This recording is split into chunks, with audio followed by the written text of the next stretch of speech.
ಪ್ರೀತಿಯ ಮಾಧ್ಯಮ ಮಿತ್ರರಿಗೆ ಹಾಗೂ ನನ್ನ ಕುಟುಂಬದವರಿಗೆ ಆ್ಯಂಡ್ ಇಲ್ಲಿ ಬಂದಿರುವಂಥ ಎಲ್ಲ ಉತ್ತಮ ನಟರಿಗೂ ಧನ್ಯವಾದ. ನಿಮ್ಮ ಅಮೂಲ್ಯವಾದ ಸಮಯನ ನಮ್ಮ ಟೀಮ್ ಜೊತೆ ಹಂಚ್ಕೊಳ್ತಾ ಇದ್ದೀರಾ, ಹಾಗಾಗಿ ಅದಕ್ಕೆ ನನ್ನ ಕಡೆಯಿಂದ ಹೃತ್ಪೂರ್ವಕ ಧನ್ಯವಾದ. ಉಮೇಶಣ್ಣ ನಮಸ್ಕಾರ.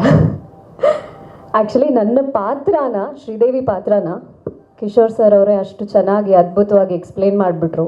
ಆ್ಯಂಡ್ ನೀವು ಟೀಸರ್ನಲ್ಲಿ ನೋಡಿದ ಹಾಗೆ ಒಂದು ಎಳೆ ಬಿಟ್ಕೊಟ್ರು ಶ್ರೀದೇವಿಗೆ ಆಗುವಂಥ ಎಲ್ಲ ಕಷ್ಟಗಳು, ಅವಳ ಒಂದು ಸ್ಟೋರಿ ಗ್ರಾಫ್ ಗೊತ್ತಾಗ್ಬಿಡುತ್ತೆ. ಹಾಗಾಗಿ ನಾನು ನನ್ನ ಪಾತ್ರದಕ್ಕಿಂತ ಹೆಚ್ಚಾಗಿ ನಾನು ಮೊದಲನೇ ಪ್ರೆಸ್ ಮೀಟ್ಗೆ ಬರೋ ಪರಿಸ್ಥಿತಿಲಿ ಇರಲಿಲ್ಲ. ನನಗೆ ಕೋವಿಡ್ ಆಗಿತ್ತು, ಆಗ 1.5 ತಿಂಗಳು ಕಂಪ್ಲೀಟ್ ಬೆಡ್ ರೆಸ್ಟ್. ಸೊ ಈ ಪ್ರೆಸ್ ಮೀಟಲ್ಲಿ ನನಗೆ ವೋಟ್ ಆಫ್ ಥ್ಯಾಂಕ್ಸ್ಗೆ ರಾಜು ಸ್ಟಾಪ್ ಮಾಡೋ ಹಾಗೆ ಇಲ್ಲ. ಆ್ಯಕ್ಚುಲಿ ಮೊದಲನೇದಾಗಿ ಸುನಿಲ್ ಅವ್ರ ಬಗ್ಗೆ ಹೇಳ್ತೀನಿ. ಸುನಿಲ್ ಅವರು ನನಗೆ ಪ್ರೀತಿ ಗೀತಿ ಇತ್ಯಾದಿ ಸಿನಿಮಾ ಮಾಡೋ ಟೈಮ್ನಿಂದ ಪರಿಚಯ. ಆಗ್ಲಿಂದ ಒಟ್ಟಿಗೆ ಸಿನಿಮಾ ಮಾಡಬೇಕು ಅಂತ ಅಂದ್ಕೊಂಡಿದ್ವಿ, ಬಟ್ ಕಾರಣಾಂತರಗಳಿಂದ ಆಗಲಿಲ್ಲ ಅದು. ಹಾಗಾಗಿ ಈ ಸಿನಿಮಾದಲ್ಲಿ ಅವ್ರಿಗೆ ಮೊದಲನೇ ದಿನದಿಂದ ಡೌಟ್ ಇತ್ತು, ನೀವು ಈ ಶ್ರೀದೇವಿ ಪಾತ್ರನ ನಿಮ್ಮ ಹೆಗಲ ಮೇಲೆ ಹೊತ್ಕೊಂಡು ಮುಗಿಸ್ಕೊಡ್ಬೇಕು, ನನಗೆ ಅದು ಒಂದೇ ನಿಮ್ಮಿಂದ ಬೇಕಾಗಿರೋದು ಸಂಗೀತ ಮೇಡಮ್ ಅಂತ. So I hope I have met your ಪಕ್ಕ. Okay thank you. ನಿರ್ದೇಶಕರಿಂದ ಈ ಥರ ಒಂದು ಮಾತು ನಮಗೊಂದು ಮೆಡಲ್ ಥರ. ಸೊ ಹಾಗಾಗಿ ಥ್ಯಾಂಕ್ ಯು ಸೋ ಮಚ್ ಅದಕ್ಕೆ. ಆ್ಯಂಡ್ ರಾಜ್ ಅವರು ನನಗೆ ಈ ಚಿತ್ರಕ್ಕೆ ಇಂಟ್ರೊಡ್ಯೂಸ್ ಮಾಡಿಕೊಟ್ಟಿದ್ದು. ಅವರ ಬಾನ್ಸ್ವಾಲೋಗೆ ಮೊದಲನೇದಾಗಿ I want to wish you all the best.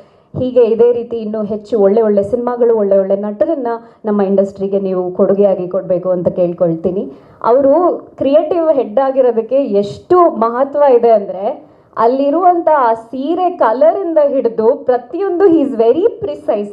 ಇದು ಹಿಂಗೆ ಬರಬೇಕು, ನನ್ನ ಪಾತ್ರಗಳು ಹಿಂಗೆ ಬರಬೇಕು ಅನ್ನೋ ಕಾಸ್ಟಿಂಗ್ ವಿಚಾರದಲ್ಲೂ ಅಷ್ಟೇ he was very precise from the beginning. ಹಾಗಾಗಿ ನಿಮಗೆ ಅಂಥ ಒಳ್ಳೆ ಸ್ಟ್ರಾಂಗ್ ಪಿಲ್ಲರ್ಸ್ ಥರ ಇರುವಂಥ ನಮ್ಮ ಎಲ್ಲ ಉತ್ತಮ ನಟರು ಈ ಚಿತ್ರದಲ್ಲಿ ನಿಮಗೆ ಕಾಣಿಸ್ಕೊಳ್ತಾರೆ. And I hope we impress the audience as well. ಯಾಕೆಂದರೆ ಒಂದೊಳ್ಳೆ ಚಿತ್ರ ಬರೋದೇ ಈಗಿನ ಕಾಲದಲ್ಲಿ ಅದು ತುಂಬ ಒಂದು ಏನಂತಾರೆ, it is become a challenge according to me. But ಇತ್ತೀಚೆಗೆ ಚಿತ್ರಮಂದಿರಗಳು ಕನ್ನಡ ಚಿತ್ರಕ್ಕಾಗಿ ಬಂದು ತುಂಬುತ್ತಾ ಇದೆ ಅನ್ನೋ ವಿಷಯ ಕೇಳಿ ತುಂಬ ಖುಷಿ ಆಯಿತು. ಸೋಗಿ ನಮಗೆ ಟಿಕೆಟ್ ಸಿಗ್ತಿಲ್ಲ, ಸೊ ರಾಜ್ ಬಿ ಶೆಟ್ಟಿ ಹತ್ರ ಕಂಪ್ಲೇಂಟ್ ಮಾಡಬೇಕಾಗಿರೋ ಪರಿಸ್ಥಿತಿಲಿದ್ದೀವಿ. ಆ್ಯಂಡ್ ನಮ್ಮ ಸಚಿನ್ ಅವರ ಪ್ರೊಡಕ್ಷನ್ ಹೌಸ್ ಕಡೆಯಿಂದ, ಸ್ವರ್ಣಾಂಬಿಕಾ ಕಡೆಯಿಂದ ಇದು ಅವರ ಚಿತ್ರ. ಇದು ಹಿಂದೆ ನೀವು ಅವರ ನಟನೆ ನೋಡಿರ್ತೀರಾ, ಬಟ್ ಇದರಲ್ಲಿ ಅವರು ನಿರ್ದೇಶಕರಾಗಿ ಕಾಣಿಸ್ಕೊಳ್ತಾ ಇದ್ದಾರೆ. ಹಾಗಾಗಿ I wish him all the best for the production house and ಮುಂದೆ ಬರುವಂಥ ಚಿತ್ರಗಳು ಕೂಡ. ಇದನ್ನು ಹೇಳಿ ನಾನು ಕಿಶೋರ್ ಅವ್ರ ಬಗ್ಗೆ ಅಥವಾ ಇಲ್ಲಿರುವಂಥ ದೊಡ್ಡ ನಟರ ಬಗ್ಗೆ ನಾನು ಹೇಳುವಷ್ಟು ದೊಡ್ಡವಳಲ್ಲ. ಆದ್ರೂ ಥ್ಯಾಂಕ್ ಯು. ನಮ್ಮ ಚಿತ್ರಕ್ಕೆ ಇವರೆಲ್ಲರೂ ಇಲ್ಲ ಅಂದಿದ್ರೆ ಆ್ಯಕ್ಚುಲಿ ಈ ಚಿತ್ರದ ಒಂದೊಂದು ಎಳೆನೂ ವೀಕ್ ಆಗ್ತಿತ್ತು. ಸೊ ಇವರೆಲ್ಲರೂ ಒಂದು ಸ್ಟ್ರಾಂಗ್ ಪಿಲ್ಲರ್ ಆಗಿ ನಿಂತಿದ್ರಿಂದ ನಮ್ಮ ಚಿತ್ರದ ಕತೆ ಪ್ರತಿಯೊಂದು ವಿಚಾರನೂ ಒಂದು ಸ್ಟ್ರಾಂಗ್ ಕಾಂಟೆಂಟ್ ಆಗಿ ನಿಮ್ಮ ಮುಂದೆ ಬರುತ್ತೆ. ಐ ಹೋಪ್ ನಿಮ್ಗೆಲ್ರಿಗೂ ನಮ್ಮ ಟೀಸರ್ ಇಷ್ಟ ಆಗಿದೆ ಅಂತ ಅಂದ್ಕೊಂಡಿದ್ದೀನಿ. ಆನ್ಸರೇ ಇಲ್ವಾ? ಅಯ್ಯೋ, ನಾನು ಫಸ್ಟ್ ಪ್ರೆಸ್ ಮೀಟಿಂಗ್ ಬರಲಿ ಬೇಜಾರು ಮಾಡ್ಕೊಂಡ್ಬಿಟ್ಟಿದ್ದೀರಾ ಏನಪ್ಪ, ನಂಗೆ ಗೊತ್ತಿಲ್ಲ. Anyways, but still thank you so much.